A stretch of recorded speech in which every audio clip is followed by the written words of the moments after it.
Today we're looking at consumerism in the 1920s.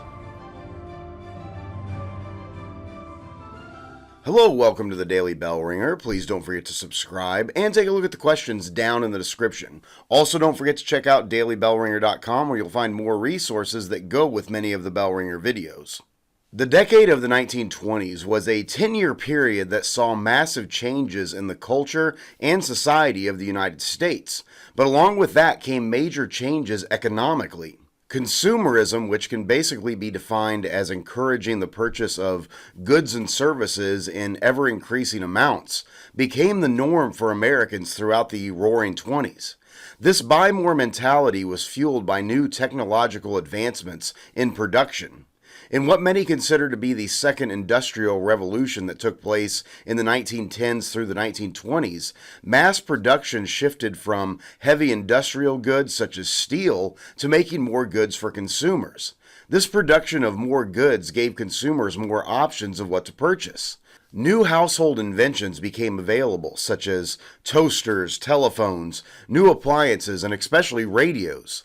This expanded production also drove down prices, making many of these goods more affordable than ever, while at the same time wages were rising for workers, giving them more purchasing power. For example, in the decade leading to the 1920s, from 1912 to 1924, the average yearly wages for workers grew by over 120%, while at the same time, for example, the cost of a Ford Model T car dropped by 50%. And speaking of Ford, much of the consumer and industrial revolution of the early part of the 1900s can be attributed to Henry Ford and his automobile company. Around 1913, Ford introduced the assembly line system in his factories, which cut down on the amount of time it took to build a car and made the entire process much more efficient. The Model T was the first automobile produced on a moving assembly line. This in turn made cars more available and brought the price down. The number of automobiles on the roads in America rose from 8 million in 1920 to over 23 million by 1929. Other factories producing consumer goods began to adopt Ford's assembly line system, and the number of consumer goods being produced rose dramatically. Additionally, Ford also introduced the idea of the $5 day. Although today this might seem like a trivial amount, at the time this doubled the salary of Ford's employees. The theory behind the $5 day was if workers made more money, they will spend more money, which would result in companies making more money. Plus, by paying more money, factory owners would have fewer labor disputes with their workers. The theory basically worked as spending exploded throughout the 1920s and Americans bought more and more. Advertising of products took a major shift during the Roaring '20s as well.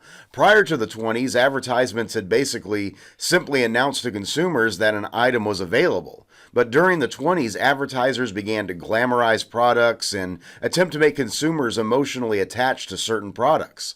Advertisers attempted to make Americans believe that items you owned shaped their identity, and by not owning certain items, consumers were sending a message to others that they were not successful. Advertisers launched massive nationwide advertising campaigns. Advertising became so convincing that for really the first time in American history, a majority of Americans were purchasing more than they needed. Of course, the need to buy more also had a very negative downside. The use of credit to buy items became common among American consumers. Many businesses began to offer payment plans to consumers so that they could get the product now and pay for it in smaller increments or installments. Naturally, businesses also charged interest on these payments, or in other words, charged a higher price for the purchase of these items on credit. With this economic explosion, many Americans began investing in the stock market, and many borrowed money to do so. Many Americans believed the stock market would just continue to rise up and up indefinitely. Quickly, however, many Americans found themselves with high amounts of debt, and additionally, 80% of Americans were not saving any money and were literally spending everything they earned living paycheck to paycheck. All of this consumerism and use of debt eventually caught up with American consumers, as in late 1929 the stock market crashed, plunging the United States into the Great Depression, bringing the decade of the Roaring '20s with lavish living and excessive spending to a sudden and abrupt end. So with that, hopefully you learned something, and thanks for watching.